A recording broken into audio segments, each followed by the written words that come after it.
On t'a menti à propos de l'évangile. L'évangile, ce n'est pas « crois en Jésus et tu iras au paradis ». La Bible ne raconte pas cette histoire.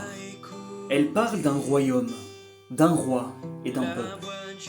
La Bible commence avec un créateur, un Dieu vivant nommé Yahweh, celui qui a créé la vie et a donné la manière de la vivre. Et voici le problème humain. Nous avons voulu vivre sans lui.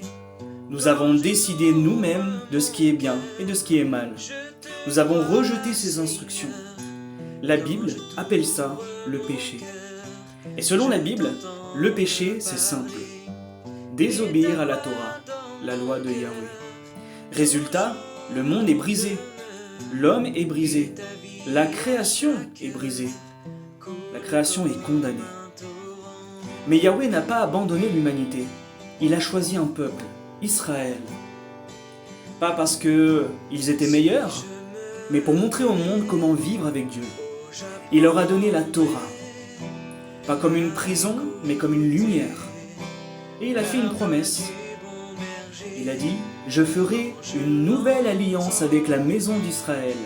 Je mettrai ma loi dans leur cœur et je leur donnerai un cœur nouveau. » Et alors, Yeshua, le Fils de Dieu, le Fils de Yahweh, est venu. Pas pour fonder une nouvelle religion, pas pour créer le christianisme. Il est venu accomplir l'alliance promise à Israël. Il a parlé d'un royaume réel, pas d'un paradis abstrait, mais du règne de Dieu sur la terre. À la croix, il a porté les conséquences de la désobéissance humaine. À la résurrection, il a ouvert une vie nouvelle. Mais écoute bien ceci, naître de nouveau, ce n'est pas changer d'opinion, c'est recevoir une nouvelle nature. Quand tu es né de nouveau, Yahweh ne te pardonne pas seulement, mais il te transforme. Il transforme ta vie, il met son esprit en toi. Et cet esprit a un but précis, te rendre capable d'obéir à la Torah. Non pas par obligation, non pas par peur, mais par amour. Avant, tu ne pouvais pas obéir à la Torah et plaire à Dieu. Mais maintenant, tu le peux. Avant, la Torah te jugeait et la fin était la condamnation pour toi. Mais maintenant, si tu nais de nouveau, alors elle te guide. Avant, tu l'évitais, mais maintenant que tu es né de nouveau, alors tu l'aimes. La nouvelle alliance, ce n'est pas sans loi. C'est la loi écrite dans le cœur. Tu n'essaies pas d'obéir, tu deviens obéissant. Tu n'es pas parfait, mais tu es en marche et tu avances. Non pas par la force, mais par l'esprit. Et maintenant, voici la vérité que très peu de personnes osent dire. Lorsque tu nais de nouveau, tu ne deviens pas un religieux. Tu deviens Israël par la foi, greffé au peuple de Dieu, citoyen du royaume, ambassadeur du grand roi. Et ce royaume, il arrive. Ce n'est pas une métaphore, mais c'est un futur réel.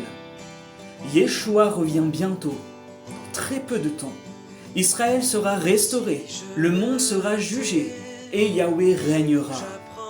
Alors, la vraie question n'est pas « est-ce que je vais aller au paradis ? Est-ce que j'ai fait assez de bonnes choses pour aller au paradis et non pas aller en enfer ?» Mais la question que je dois te poser aujourd'hui, maintenant que je suis en train de comprendre l'évangile, vais-je accepter ces vérités ? Vais-je me repentir et accepter de changer de vie pour entrer dans cette alliance avec Yahweh par son Fils, Yeshua, et faire partir de ce royaume qui sera éternel ? Ce n'est pas demain, mais c'est aujourd'hui qu'il faut que tu fasses un choix.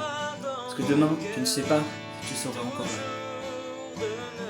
Tu n'as pas entendu un concept, mais tu as entendu un appel dans cet audio, dans cette vidéo.